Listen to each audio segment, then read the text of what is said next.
a grabar. La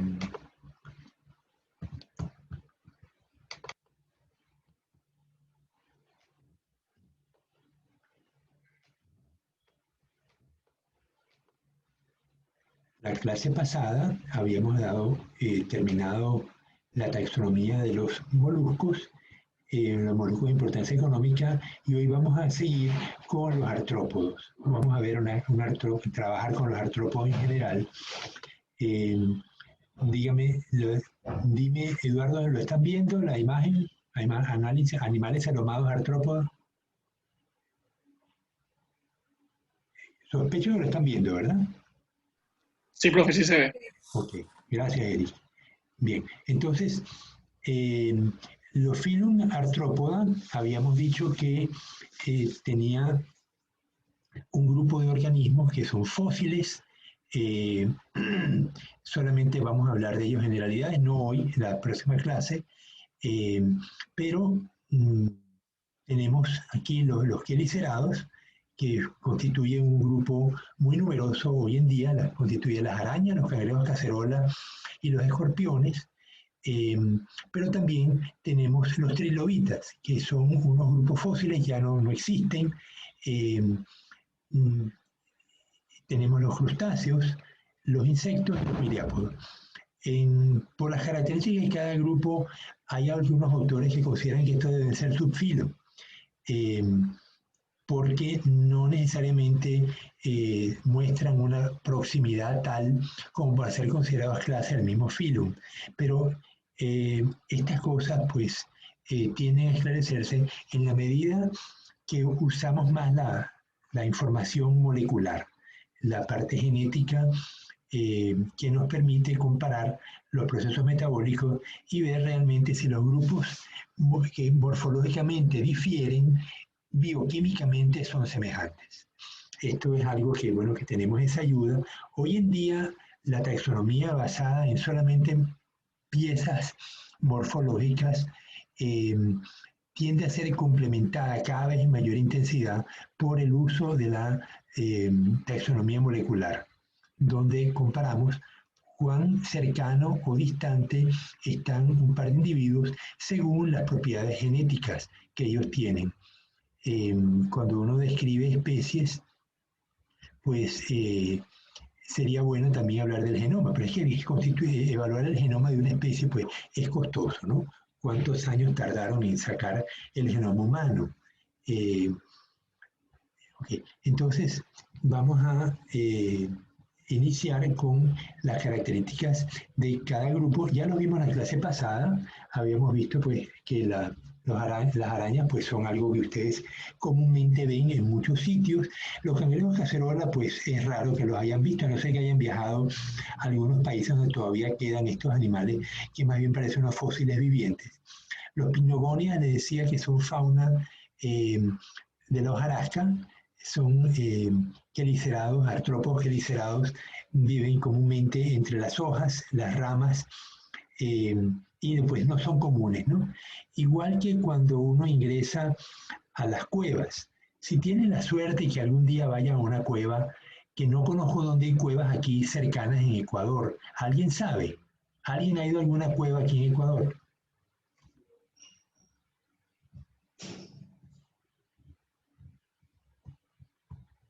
Eric, ¿nunca has ido a una cueva? No, profe.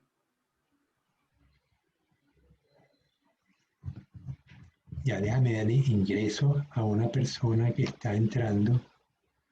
Ahora yo tengo que salirme de aquí.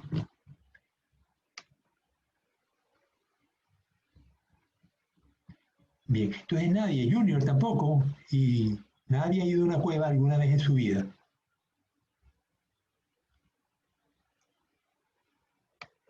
Bueno, es una lástima.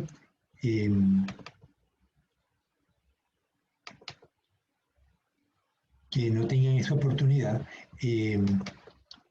se van a encontrar con una fauna pues muy particular. Primero, ¿quiénes conocen ustedes que habitan en cuevas? ¿Qué tipo de animales conocen ustedes que habitan en cuevas? Murciélagos. Ok, en primer lugar los murciélagos en cuanto a vertebrados, ¿no? ¿Qué otros animales, qué otro vertebrado conoce usted que habitan en cuevas?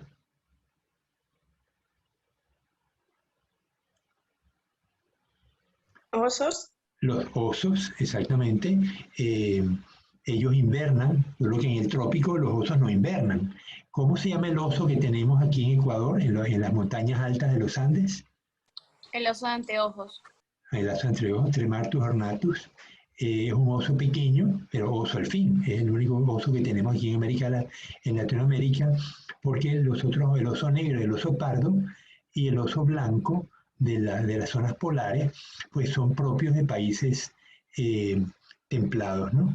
Eh, no hay, ¿Por qué los osos no comen pingüinos, sino focas?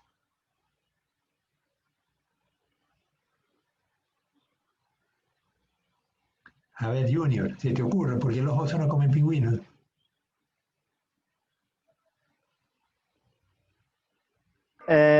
Bueno, como según he visto en los documentales, la mayor parte de estos animales, o sea, consumen lo que es pescado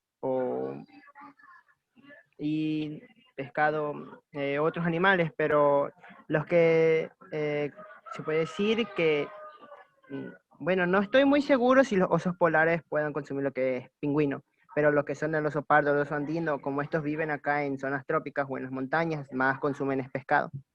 Claro, el oso polar pudiera comer pescado si lo tuviera disponible. Ellos comen focas. Lo han visto en películas, que el oso excava un hueco o se aprovecha los huecos que tienen las focas, porque las focas tienen que meterse dentro del hielo para poder conseguir pescado debajo de la capa de hielo y se suben a respirar. Entonces, cuando la foca sale por el hueco a respirar, es cuando el oso la captura y se la come. Entonces, básicamente la dieta de los osos polares es focas. Pero ¿en qué polo están los osos? ¿Están en los dos polos o en uno solo? Creo que Ártico. solo están en uno. Ah, ¿en cuál? Dime, Claro. Bielka. Creo que en el Polo Norte. En el polo norte, exactamente. Y eh, si los osos estuvieran en el polo sur, tendrían menos problemas, porque uno de los problemas que existen es que el oso necesita que durante el invierno el hielo se constituya, se forme una capa sólida para poder migrar hacia las zonas donde él vive. Eh, de lo contrario, se queda en tierra, queda en la costa norte de Rusia o Siberia o de Canadá o Alaska. Entonces, eh, el oso no come pingüinos porque ¿dónde están los pingüinos? ¿En qué polo? En el sur. En el sur. Por eso no comen pingüinos, porque están en distintos polos. Ok, suficiente por la anécdota. Entonces, estamos hablando de los quelicerados. Los escorpiones tienen unas características pues, muy particulares. El único grupo que tiene ese apéndice en el extremo del abdomen, no es que no es, tiene abdomen igual que lo tiene la araña, solo que el abdomen, en el caso del escorpión, está muy segmentado. Compara el abdomen del escorpión que están viendo con el abdomen de la araña. O con el abdomen del pinogónido, que se ve muy reducido, ¿no? El del pinogónido, mientras que el del escorpión está altamente desarrollado eh, y articulado. Fíjense, el abdomen de la araña, prácticamente las articulaciones no se ven, pareciera una sola unidad, ¿no? En el cangrejo cacerola, pues también el abdomen está fusionado, lo estamos viendo allí. Tendremos que voltear el animal y verlo por debajo para ver que el abdomen pues tiene segmentos, ¿no? Y el telson, vemos en el cangrejo cacerola, pues esa estructura tan larga que le permite voltearse.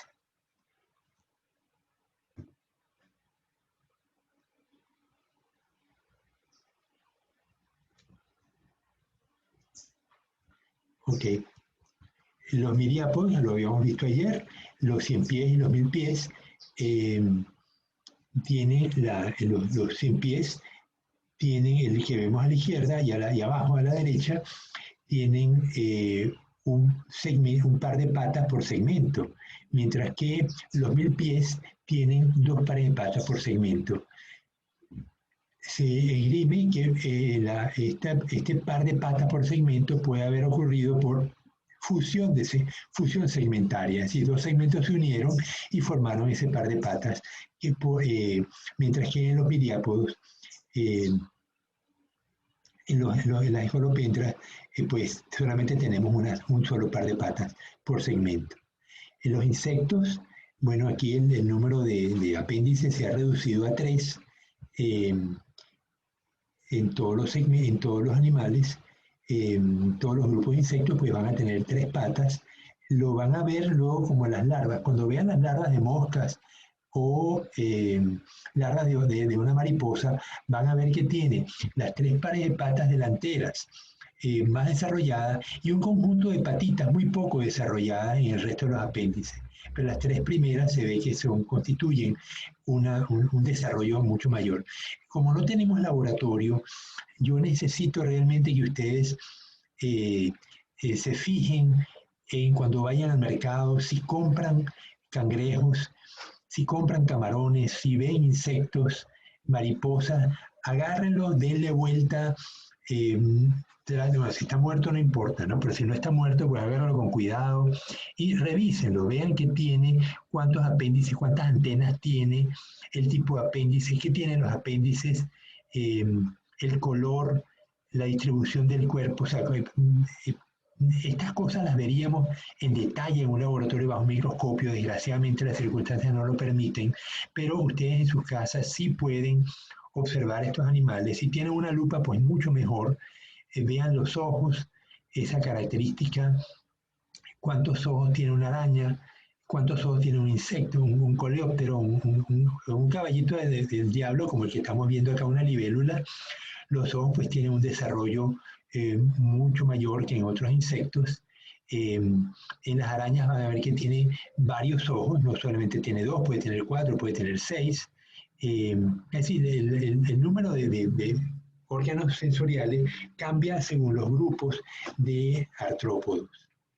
Pero es necesario que ustedes mismos hagan la tarea, vean en YouTube, busquen en videos de artrópodos, preocúpense por aprender más de este film que es tan complicado, pero en clase apenas vamos a poder ver algunos detalles, pero el desarrollo del trabajo autónomo por parte de ustedes es importante, que identifiquen qué tipo de artrópodos hay en su casa o en la cercanía, vayan al jardín y vean, hagan una lista de cuántos artrópodos podemos ver en su casa y luego en la próxima clase, el día martes, vamos a hacer una lista que vieron en sus casas, cada uno.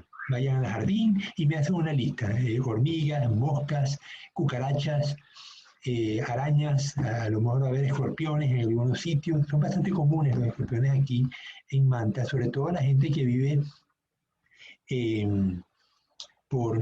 tengo familia que vive por Urbirríos, más allá de Urbirríos, La Revancha, esas zonas que son recientemente ocupadas por casas, pues están todavía, tienen más fauna silvestre que lo que encontraríamos en la calle 13. Entonces, en la calle 13 vamos a tener un tipo de artrópodos distinto de los que conseguimos hacia Jaramijó, hacia San Mateo o hacia Urbirríos. Entonces, para la próxima clase, por favor, no sé si catalogarlo como deber, porque los deberes tienen un peso muy, muy grande en la asignatura, pero como una actividad. Hagan una lista de todos los artrópodos que ven en su casa y el martes por equipo, háganlo por equipo, para mantener la estructura con que venimos trabajando.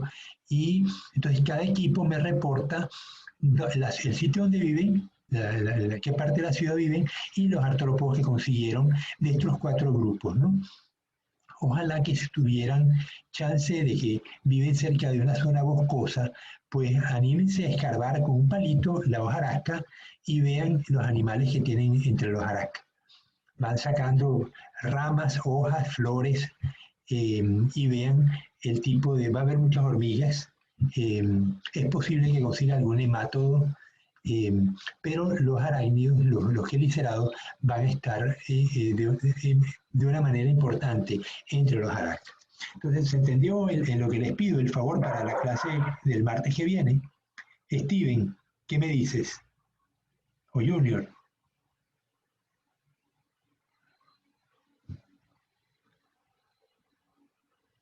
Junior. Junior es el que levantó la manita. Ok, bien. Entonces, bueno, los crustáceos ya lo habíamos visto, en los centollos que está cargando esa chica. Les dije que yo he visto centollos en las piñas. Vemos el peneus que es un organismo importantísimo, pero los crustáceos son muy diversos, ¿no? Desde animales muy pequeños arriba, como la Artemia salina, hasta las langostas o los centollos que ocupan, son crustáceos relativamente grandes, ¿no? Yo creo que el centollo es el crustáceo más grande, porque no se me ocurre. Eric, ¿tú has visto algunos animales más grandes que un centollo o que una langosta espinosa? La verdad que no, solamente he visto a los centollos, que son los más grandes.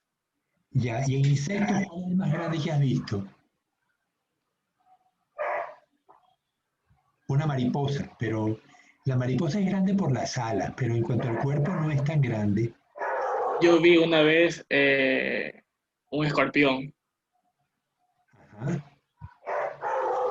¿Qué tamaño tendría más o Un menos? escorpión. ¿Mandé?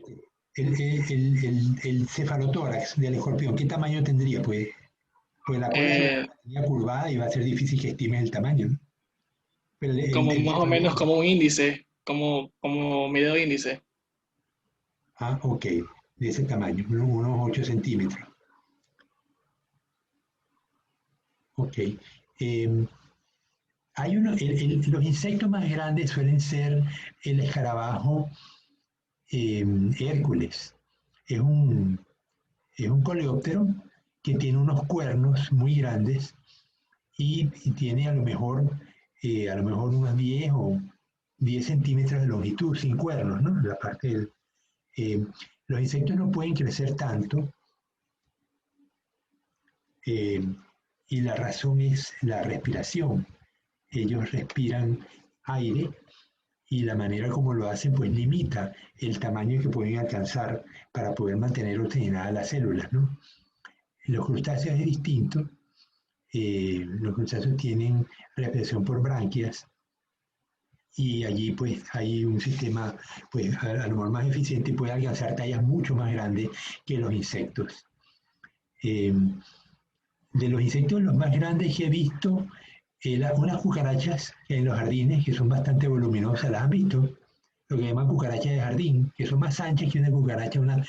La cucaracha normal que vemos en las casas se llama Periplaneta americana.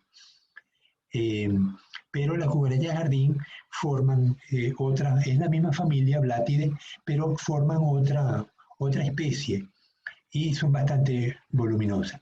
Hay unos insectos, unos hemípteros de agua que también, no sé si los han visto cuando llueve, suelen encontrarse y tienen una talla bastante grande.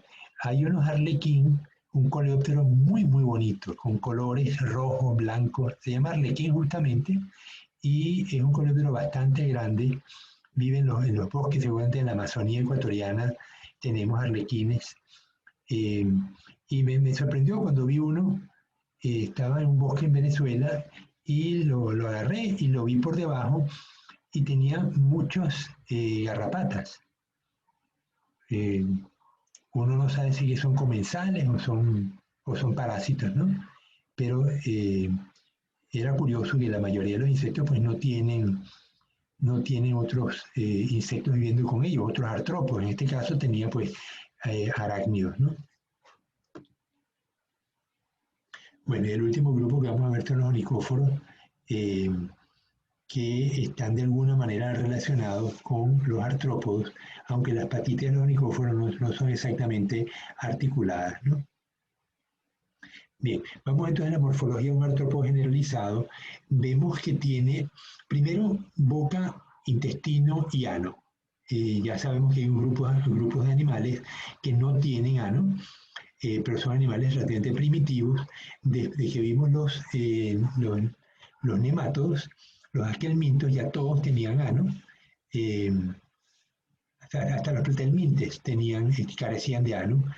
A partir de los nemátodos en adelante, los aquelmintos, pues todos los grupos animales van a tener ano. Vemos que tenemos un intestino anterior, un intestino medio y un aparato digestivo posterior. Las características del intestino, de estas tres zonas del intestino van a cambiar según los grupos. Sabemos que en el intestino anterior, en un crustáceo, pues va a haber un hepatopáncreas, cosa que en una araña a lo mejor no lo hay, ¿no? El cordón nervioso se parece mucho al de los anélidos. ¿Se acuerdan que la lombriz de tierra y los gusanos poliquetos tenían un cerebro encima, en la zona cefálica, y un cordón nervioso alrededor de la boca? Y luego se extendía por ganglios, se extendían 2 cordones a lo largo del cuerpo y en cada segmento había un ganglio. Esto se va a repetir aquí en los crustáceos, en los artrópodos, perdón. Luego tenemos como órganos sensoriales los ojos, las antenas y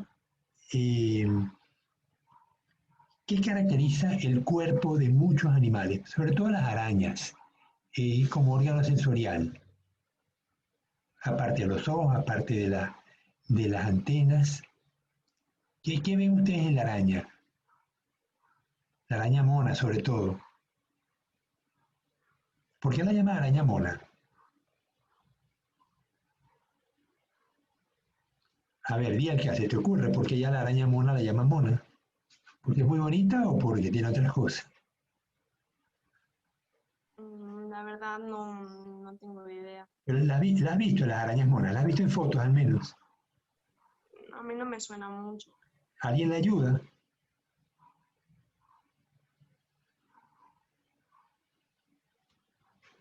Anchundia, ayuda a Biel que anda. ¿Cómo es una araña mona? ¿Por qué la llaman mona? La mayoría de las arañas son peludas o son más bien glabras. O sea, glabro significa sin setas. Tienen pelos.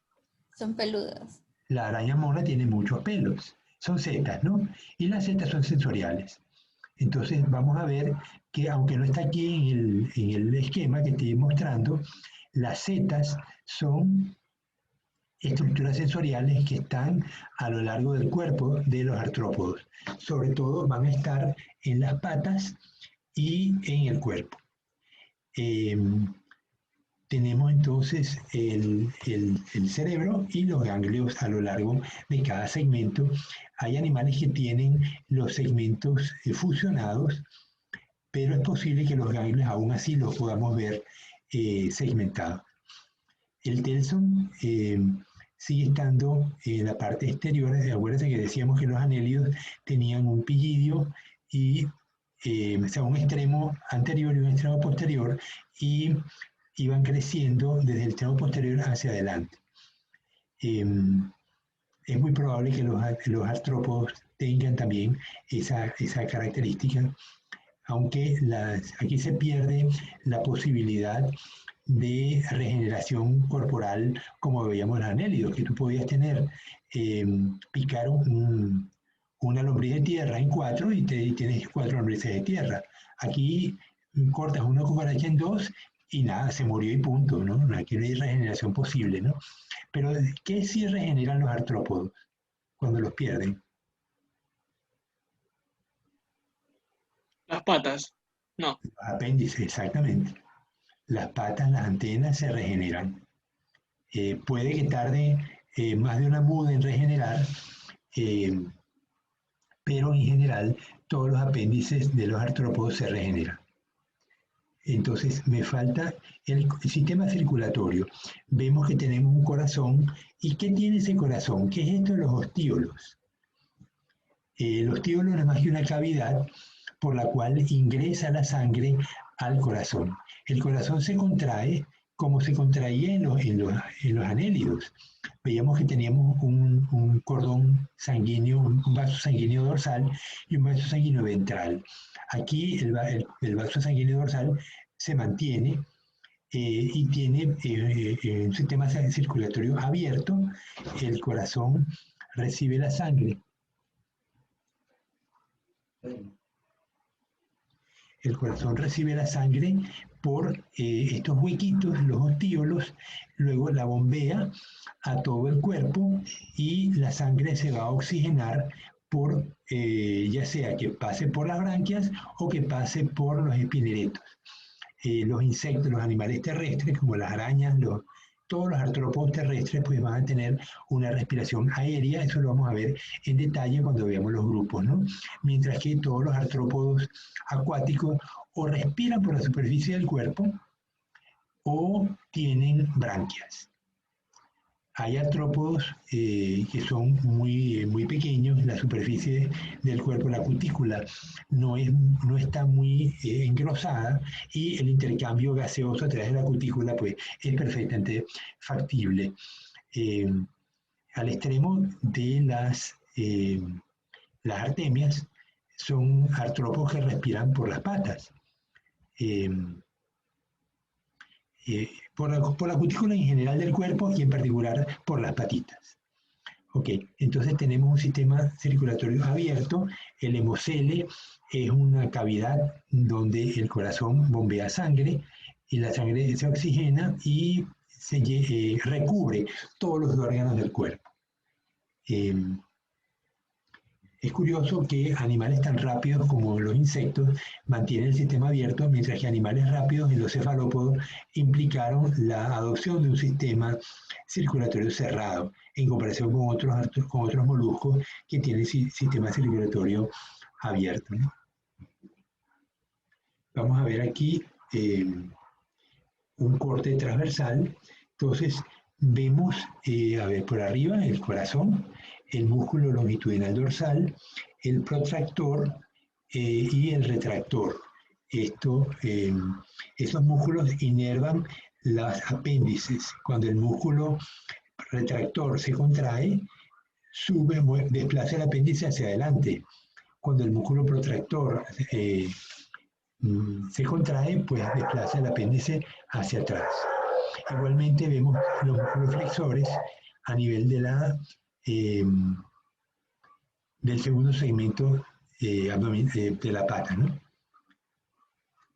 Ok, entonces tenemos también músculo longitudinal ventral, un cordón nervioso ventral, un esternón y la pleura, el músculo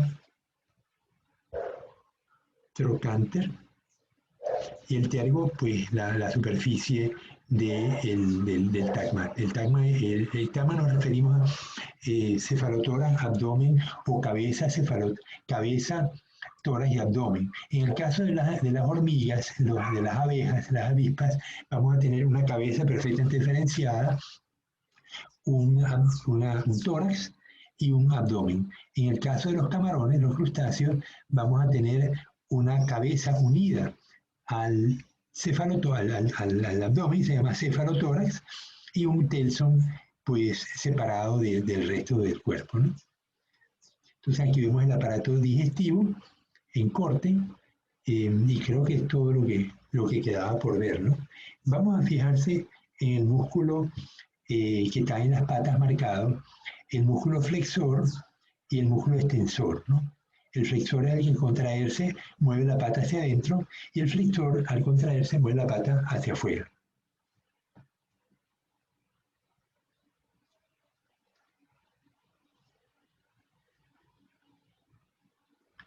Ok, aquí vemos una articulación.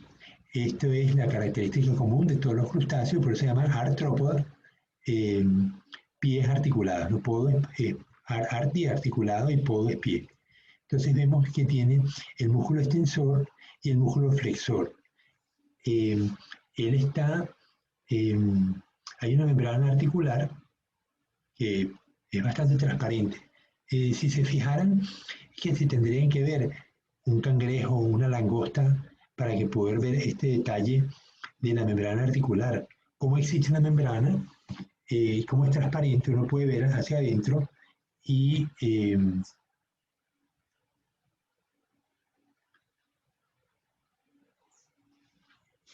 pero tenemos que verlo en animales más grandes. Ojalá si tuvieran chance de que consigan un cangrejo o una langosta, pues van a poder ver estas cosas, ¿no? Lo que se llama la membrana articular, el extremo distal del fémur, vemos la articulación en el cóndilo y extremo proximal de la tibia.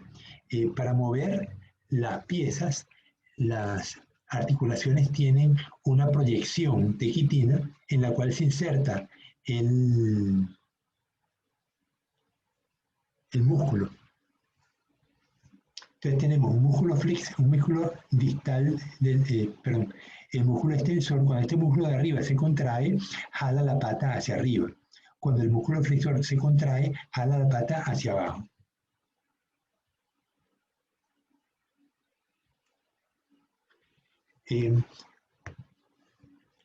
Los nemátodos, ¿cómo crecían? Ellos tenían alguna restricción para que un nemátodo chiquito, cuando salía del huevo, eventualmente fuera creciendo hasta parecerse al adulto. No. Que ellos simplemente aumentan en tamaño y punto. El crustáceo no. El crustáceo tiene que, o el artrópodo en general, él va acumulando material corporal y llegado el momento, él tiene que salirse del exoesqueleto y formar un esqueleto nuevo. Pero al momento de salirse, él se expande y adquiere un nuevo tamaño.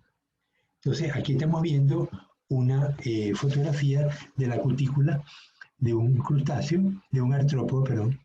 Tenemos entonces el apodema. El apodema no es más que una inserción donde se coloca el nervio del músculo. Y tenemos la epidermis, la procutícula, y cubierta por la cutícula.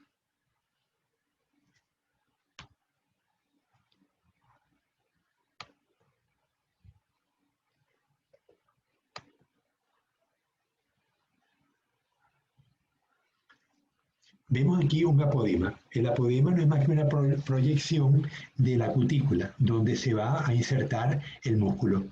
Si tuviéramos chance de comer cangrejo, ojalá que tengan chance estos días, pues martillen el cangrejo, martillen los apéndices, pero con cuidado para no destruirlo, y van a poder ver los apodemas. Sobre todo el apodema de la pinza, la que mueve, la que cierra, que hace más fuerza, van a poder ver un apodema bastante grande. Luego tenemos otro apodema más pequeño, que es el que donde está insertado el músculo flexor. O sea que uno extiende el músculo, el otro lo contrae.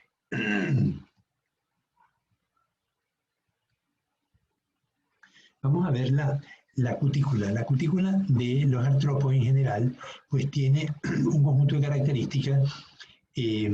Vamos a empezar por abajo. La epidermis. La epidermis se mantiene, y su membrana basal, se mantiene permanentemente en el animal. Cuando él muda, él no pierde la epidermis. Lo que va a perder es la mesocutícula, que está rodeada de carbonato de calcio.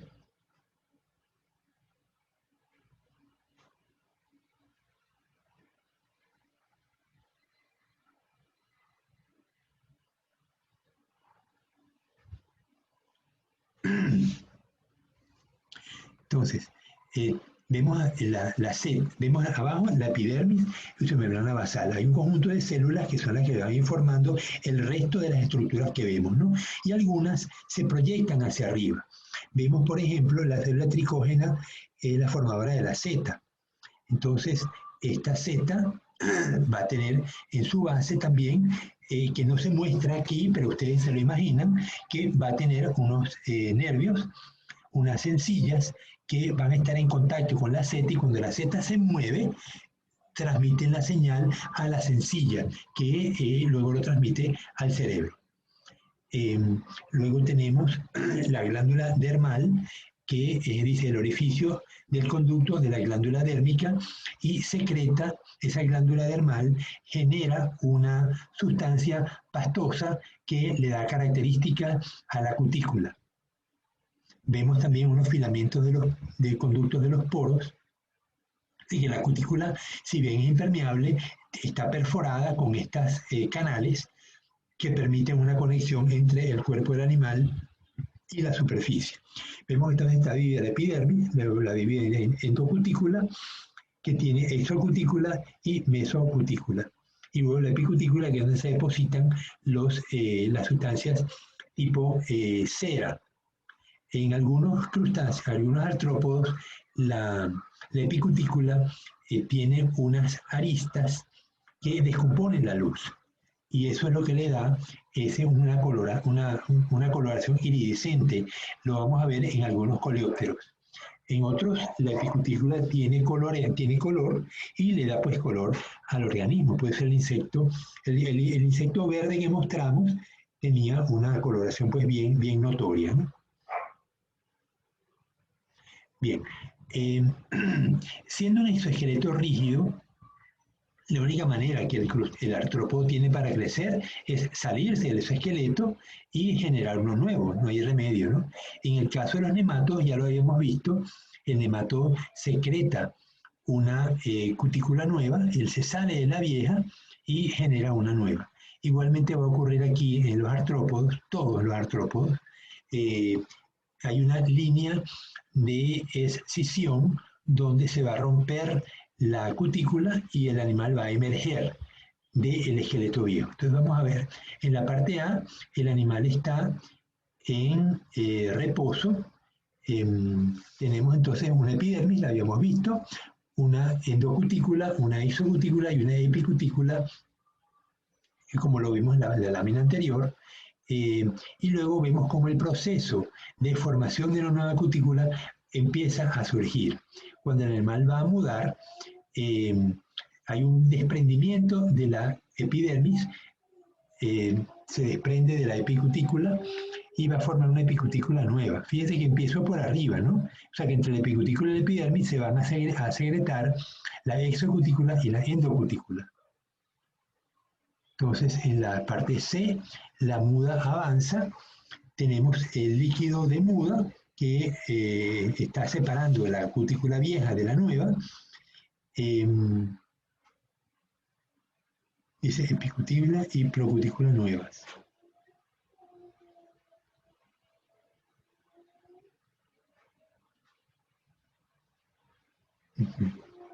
Ok, luego vemos que en el D el animal ya ha formado una exocutícula. Tiene la epicutícula que estaba en un comienzo, formó la exocutícula, la endocutícula pues se va a ir formando y eventualmente él se va a desprender, va a romper por una línea de ruptura del exoesqueleto viejo y va a emerger. Creo que habíamos discutido la clase pasada cómo las chicharras, eran chicharras que se llamaban, Eric, las que cuando llegan las lluvias cantan buscando pareja y salen del suelo y se van subiendo por las paredes o por las ramas o los árboles. ¿No lo has visto, Eric? No, profe. Ya, ¿alguien lo ha visto? Yo creo que, bien, ya no fuiste tú que me estaba contando de las chicharras. Creo que no eran las chicharras. Era me estaba contando sobre ese animal. Ya. Bueno, el hecho es que todos los artrópodos van a sufrir este proceso que estamos describiendo aquí, el proceso de muda. En cierto momento del año ellos van a mudar y algunos artrópodos tienen muda terminal. Los peces son de los organismos vivos que no tienen tamaño máximo, sino que ellos siguen creciendo continuamente, pero los peces son la excepción y no la regla. Los cordados, como nosotros, crecemos hasta cierta edad y luego ya no seguimos creciendo. Ustedes que son relativamente jóvenes, crecieron seguramente hasta que tenían 17, 18 años y luego se estabilizaron y esa es la estatura que van a mantener el resto de sus días o van a encorvarse, que es lo que me está pasando a mí, la columna vertebral, las vértebras se van pegando porque los espacios intervertebrales, esos cartílagos intervertebrales, pues se van dañando algunos o van envejeciendo y la persona pues va disminuyendo de tamaño, ¿no? Entonces, nosotros crecemos hasta cierto momento y luego nos estabilizamos en tamaño, ¿no? Pero los crustáceos, en general, ellos siguen creciendo. Claro, las mudas se van a espaciar, ¿no? En la medida que el animal es más grande, va a tardar más en mudar. Pero hay algunos crustáceos, como las jaivas, los cangrejos portúnidos, ellos tienen muda terminal. Una vez que llegan al tamaño terminal, ahí no van a volver a mudar. Cosa que es un inconveniente porque si uno los está criando, cultivando, uno esperaría que el cangrejo pues siga creciendo, ¿no? Y no que se me estabilice, pero bueno, si tiene muda terminal como las jaivas, pues él va a llegar a su estado máximo y de ahí no va a seguir aumentando de peso.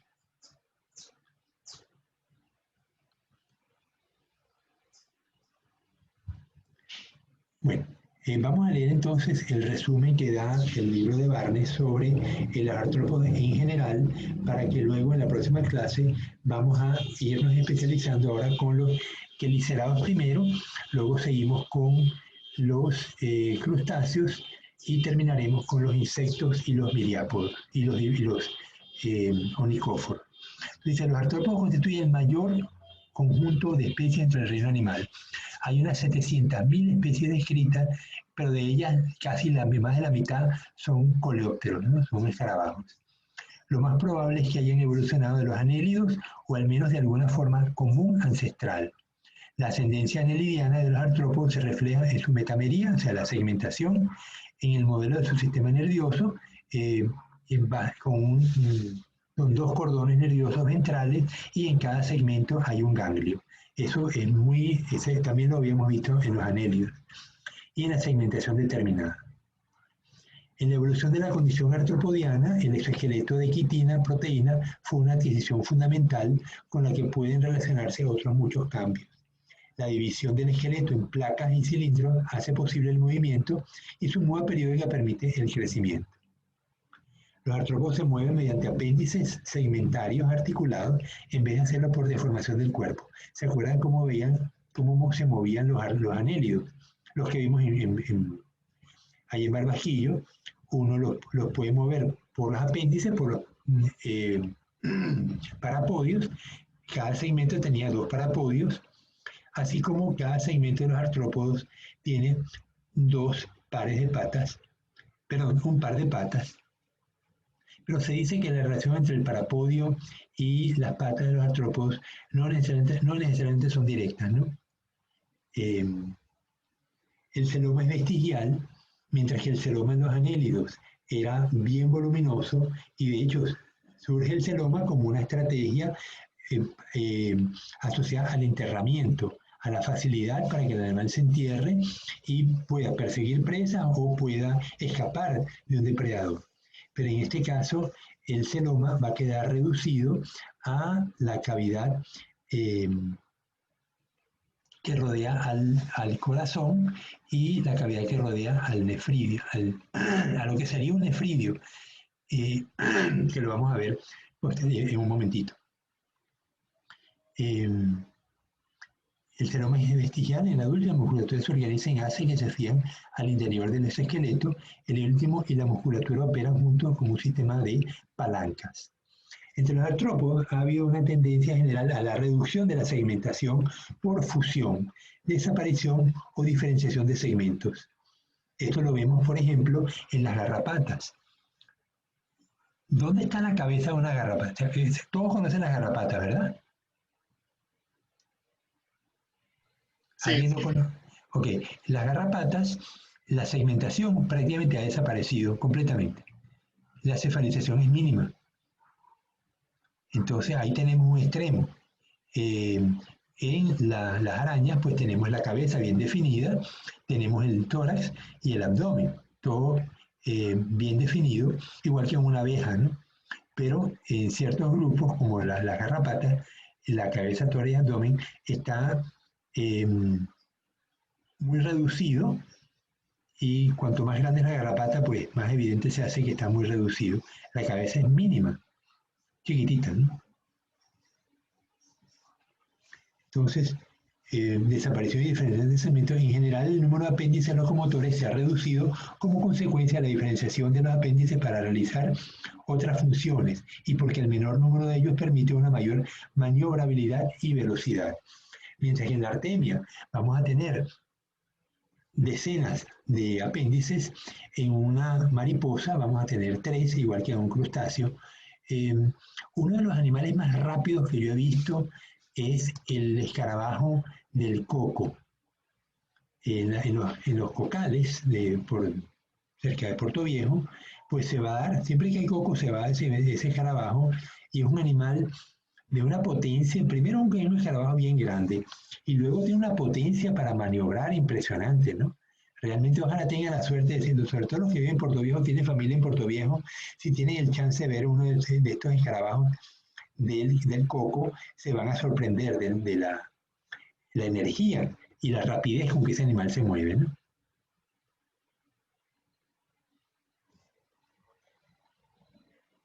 La contracción muscular es controlada por un sistema de inervaciones motoras múltiples, fásicas, tónicas e inhibidoras. El sistema circulatorio es un hemocele, o sea, un sistema abierto con un corazón primitivamente tubular y dorsal.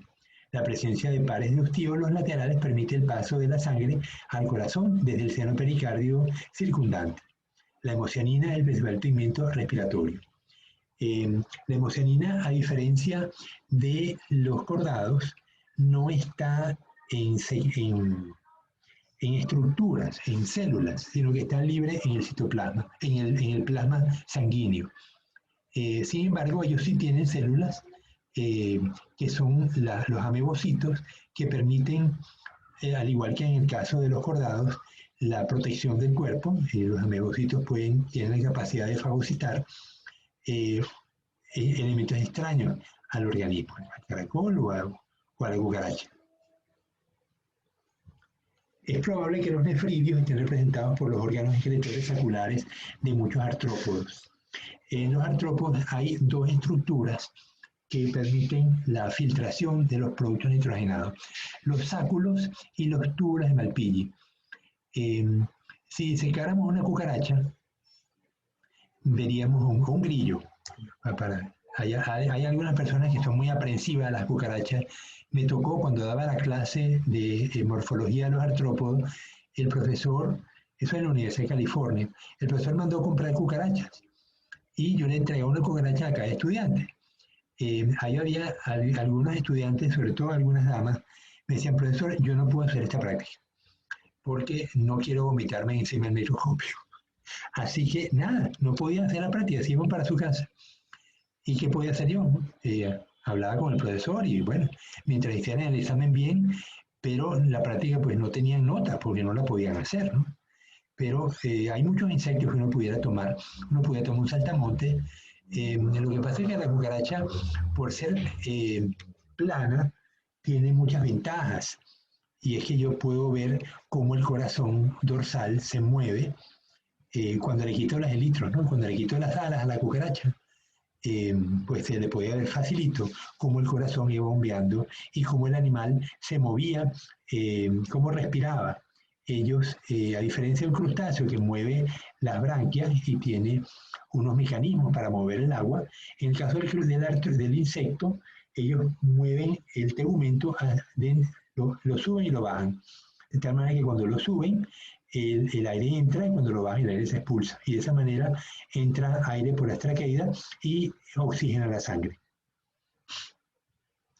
Entonces, estamos hablando de los sistemas excretores. Ellos tienen unos sáculos que parecen un nefridio, un protonefridio, y drenan al exterior, igualito que lo veíamos en un anélido. Pero además tienen los tubos de Malpighi, que son unas estructuras que rodean al intestino. Están asociados al tubo digestivo y son una adquisición nueva de muchos artrópodos terrestres. Cuando uno diseca el insecto, uno va a ver el tubo digestivo y una cantidad de estructuras que rodean al intestino, a la parte terminal del intestino, que son los túbulos de Malpighi. Por lo general, los órganos sensoriales implican ciertas especializaciones en la barrera exoesquelética que permite captar estímulos ambientales. Los tipos de sencillas más comunes en los artrópodos son los pelos y las setas. La mayoría de los artrópodos son dioicos, es decir, tienen sexos separados. La cópula y la fecundación interna son características de la mayoría de las especies, con varios apéndices implicados en el cortejo y en la inseminación. Esto, si bien no hay hermafroditismo en los artrópodos, sí hay partenogénesis. Veíamos que la Artemia salina produce huevos amísticos que no sin fecundar. Ella produce los huevos y de los huevos salen los organismos completitos.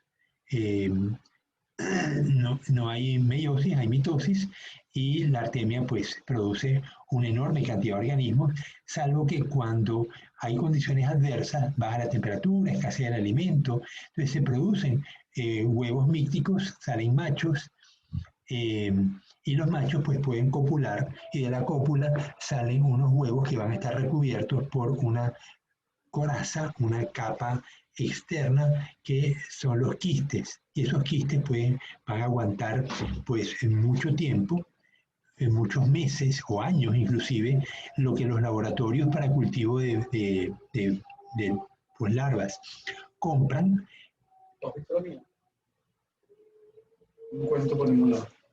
Lo que los laboratorios compran son quistes de artemia que pueden tener años de haber sido producidos, pero esos quistes, con el poquito oxígeno que tiene la laca, pueden aguantar años también, ¿no? Es decir, unas condiciones de resistencia a los parámetros ambientales impresionantes por parte de los quistes de los artrópodos. Los huevos en la mayor parte de los artrópodos son centrolecitos y la segmentación suele ser superficial. Lo que pasa es que no hemos visto embriología. Esa parte pues no la he cubierto en esta materia. Quizá al final, si nos quedan unos días de tiempo, vamos a ver embriología para que no tengan ese vacío en su formación. Bueno, creo que esta era la última lámina por hoy. ¿Qué hora es? ¿Qué hora es, Junior? 3:41. 2:40. Ah, ok, ya. Sí, tengo clase ahora. Ya, 2:40, no, 3:41, yo decía yo me puse que tan poco tiempo. Sí, que tengo que comer apurado, como las clases las tengo pegadas desde las 11 de la mañana hasta las 8 de la noche, pues a veces tengo que cortar un poquito las clases para poder comer algo, ir al baño y prepararme para la siguiente. Realmente la distribución que me dieron de horario este semestre, los lunes y martes bien descansados con 2 horas cada uno, y el martes y miércoles y jueves con 7 y 6 horas respectivamente.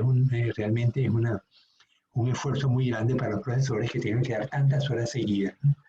Pero bueno, tengo un mensaje en el chat, a ver qué dice. Dice, no puedo activar el audio, Junior. Pero bueno, Junior, tú me estabas hablando. Eso debe ser de hace rato, ¿no?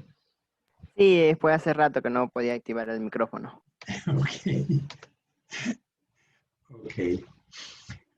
Bien. ¿Algún comentario de artrópodos curiosos que hayan visto, animales que les hayan llamado la atención?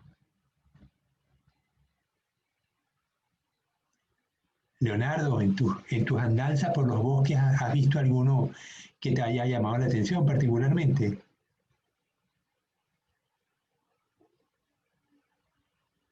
Paredes no quiere abrir el micrófono, debe estar tomando café. Aquí estoy.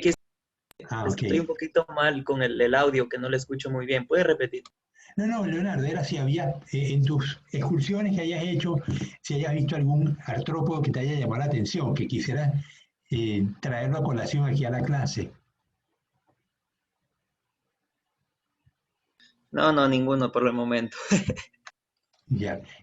Hay artrópodos muy curiosos, quizás los más curiosos son las abejas, ¿no? Los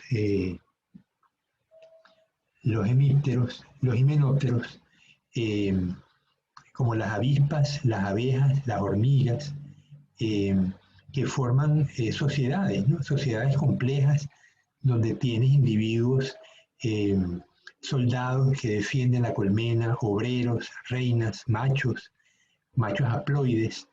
Eh, Estas cosas pues las vamos a estudiar cuando veamos insectos, pero son curiosidades, ¿no? Cómo la naturaleza eh, ha desarrollado estas comunidades que son altruistas, ¿no? Lo habrán visto en fotos donde las hormigas cuando tienen esas migraciones y hay que cruzar una, una barrera, ellas con sus cuerpos hacen puentes y permiten que las compañeras pasen por encima de sus cuerpos hacia el otro lado, y lo que no sabemos si las que formaron el puente logran seguir a la colonia, ¿no? O se mueren. Eh, También tenemos las curiosidades de cómo las abejas logran eh, determinar la posición de la colmena, de los sitios de alimento, y cómo eh, logran conducir a las compañeras a que visiten esas zonas para buscar polen, buscar néctar. Eh,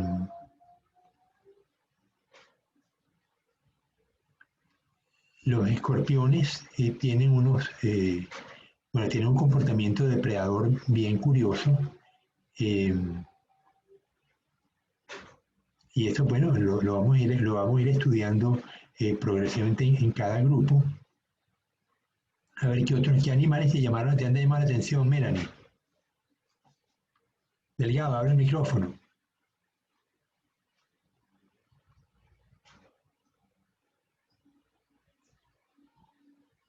Melanie se fue a tomar café. Tengo problemas con el audio. Ok, ya, se está excusando.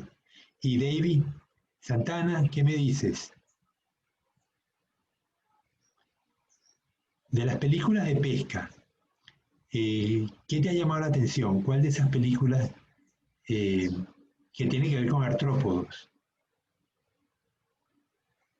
Sobre todo en Discovery Channel. Bueno, no sé si todos tienen Discovery Channel en sus casas, ¿no? Yo en mi casa, como no tengo televisión, pues en Venezuela sí lo tenía, pero aquí no tengo.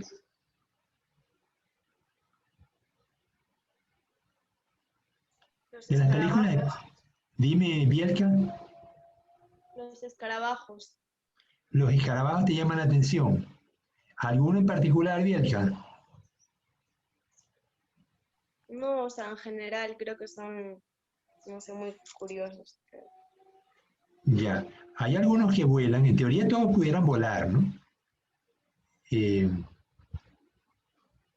Hay algunos insectos que son muy dañinos. Eh, Podemos nombrarlos, algunos insectos dañinos que ustedes conozcan. Ahorita en este momento en Etiopía están sufriendo las consecuencias de un insecto que forma nubes y se come los cultivos. ¿Qué insecto es? Profesor, no son las langostas como a veces se les llama. Correcto, las langostas. Son saltamontes, pero que tienen una talla bastante grande y ponen huevos y forman enjambres. Llegan a un momento a oscurecer el cielo de la cantidad que hay. Y bueno, el problema es que el país que lo sufre es un problema bíblico, ¿no? Porque se acuerdan que cuando Moisés se describe en el Éxodo, ¿no? Cuando Moisés quería lograr que liberaran a los judíos de Egipto, pues les langó varias pestes, ¿no? Una de ellas eran las langostas, ¿no? Así que hasta en la Biblia están descritos esos fenómenos. Otro insecto que puede causar mucho daño aquí en Manabí, que es vector del mal de Chagas, el tripanosoma habita en el insecto y vive en las casas de caña. Grace Kelly, cuando has visto, ¿no te acuerdas cuando vimos el tema de los flagelados?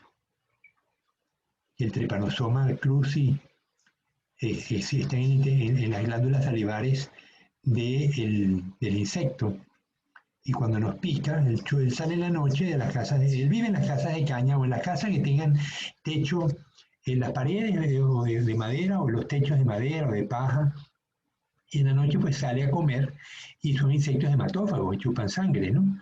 Pero si el insecto está contaminado porque alguien tiene mal de Chagas, como el trypanosoma está en la sangre, el insecto chupa la sangre y el trypanosoma va a estar en varias etapas dentro de su intestino hasta que se localiza en las glándulas salivares del insecto y cuando muerde o chupa, inserta el estilete para chupar sangre, inyecta el trypanosoma y esa persona contamina al paciente, a la víctima, con más trypanosomas.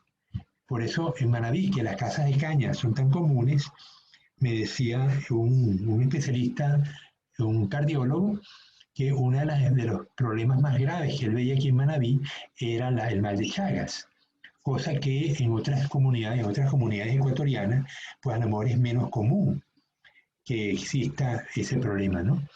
Entonces vemos que las langostas constituyen un problema, los hemípteros, los chinches, constituyen un problema por el mal de Chagas, transmiten uno particularmente grave, una mosca, las moscas que transmiten. Helen Dayana, ¿qué transmiten las moscas?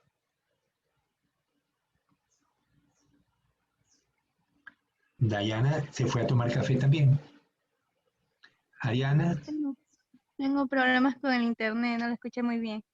No, estamos hablando de los insectos que causan problemas, Helen. Y habíamos mencionado las langostas porque se comen muchos cultivos. Habíamos mencionado los chinches porque transmiten, son vectores de enfermedades serias como el mal de Chagas, pero las moscas en particular, que se van parando en todos sitios. ¿Qué podemos esperar de las moscas? Bacterias. Bacterias, exactamente. Como se van parando en todas partes, en sus patas va a haber bacterias, porque igual que se paran en la comida, se paran en un animal en descomposición. Una rata muerta, un insecto muerto, y nos van a transmitir las bacterias, ¿no? Ahora, dentro de las moscas tenemos la familia de los dípteros, que son las moscas, tenemos los culícidos, que son los zancudos. ¿Por qué los zancudos son un problema? Porque producen enfermedades como el dengue. Ellos no las producen, ellos las transmiten, ellos son vectores, ¿no? Son vectores de virus, como el virus del dengue, el virus de o la fiebre amarilla, o la enfermedad, o protozoarios, esporozoarios, como la malaria. Entonces, el mismo vector, el Aedes aegypti, es transmisor de virus y protozoarios y constituye pues un problema muy grave. De hecho, uno de los más graves del planeta, porque la malaria ha matado a más gente que todas las guerras juntas que han habido. Es un problema muy grave, no lo hemos podido controlar en este momento. Pues tenemos una lucha contra la malaria. ¿Cómo lo combaten aquí en Ecuador? ¿Qué hacen cuando van a sus casas o va el carrito? ¿Qué es lo que ven ustedes que el Ministerio de Salud Pública hace para controlar estos insectos?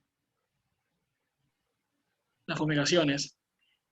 Por una parte fumigan, pasa el camión esparciendo un gas que supuestamente va a matar a los zancudos. Pero ¿qué otra cosa hacen también, Eric?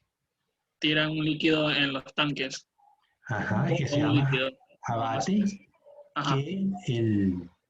que no es dañino para las personas, pero es dañino para el insecto. Y también te recomiendan que no dejes ningún recipiente abierto, porque el zancudo pone huevos los huevos se alimentan de microalgas, pero las microalgas van a estar, las esporas de las microalgas van a estar en el aire. Es decir, que cuando tú tienes un recipiente con agua y el aire va a transmitir las esporas, esas esporas van a empezar a crecer. Por eso es que cualquier recipiente que dejamos abierto al aire, pues si tiene agua, se va a poner verde en unos días, ¿no? Entonces, de esas microalgas se alimentan estas larvas de los insectos y a los 8 días va a salir el insecto el adulto, que va a empezar a volar y va a empezar a chupar sangre si es hembra. Si es macho, él come néctar de frutas, néctar de flores, pero si es una hembra, ella chupa sangre. Y al chupar sangre, pues transmite, igual que vimos en el chinche con el trepanosoma, en este caso va a chupar el virus de la patología, del dengue o del Zika, o va a chupar el esporozoario del Plasmodium, que es el causante de la enfermedad de la malaria. Entonces, una manera de controlarlo entonces es evitar que haya recipientes con agua. En particular los cementerios, que la gente va a ponerle flores a sus fallecidos, pero deja mucho tiempo los jarroncitos con agua. Entonces los cementerios han sido uno de los principales sitios de, no de transmisión, pero sí de gestión de poblaciones de zancudos, ¿no? Entonces, evidentemente, las autoridades pues tienen que poner orden y a veces llegar a prohibir que la gente pues lleve flores naturales y más bien que lleven flores artificiales, pero no las pongan en jarrones con agua, para evitar que ese agua vaya a permanecer más de 8 días. Si ustedes tienen flores en su casa y la ponen en un jarrón, lo que tienen que acordarse es que antes de los 8 días cambien el agua. O sea, botas el agua y la vuelves a poner, con eso eliminas todas las larvas de zancudos que hayan podido caer y no vas a tener zancudos en tu casa, ¿no? ¿Esto lo sabían? Lo de que tarda 8 días el zancudo en formarse. No. Sí. Ok, entonces, pero dado que es un problema muy de Manabí, tenemos que estar conscientes de esto, instruir a nuestros familiares y a nuestras amistades que cuando tengan jarrones con flores y agua, pues antes de los 8 días cambien el agua. ¿Por qué en las piscinas no hace falta esto? Las piscinas de la gente se baña, le ponen cloro, claro. Entonces el cloro destruye a las bacterias y también pues debe destruir a estos organismos. Más raramente yo he visto piscinas donde estén creciendo zancudos, ¿no? Bueno, jóvenes, los tengo que, faltan 4 minutos, tengo que pasarle la dirección de la clase al siguiente grupo. Entonces, nos vemos el día martes con el comienzo de la clase de las características de los gelicerados. Vamos a ver arañas, escorpiones, cangrejos cacerola. Y bueno, si les agradezco, si pueden leer, ver videos, cualquier cosa para poderse instruir sobre la morfología de estos animales, la morfología y funcionamiento, la curioso que son las arañas, cómo capturan haciendo las telas de araña, cómo se genera la tela, cómo se entera la araña de que cayó un organismo, ¿no? Bien, entonces nos vemos el día martes.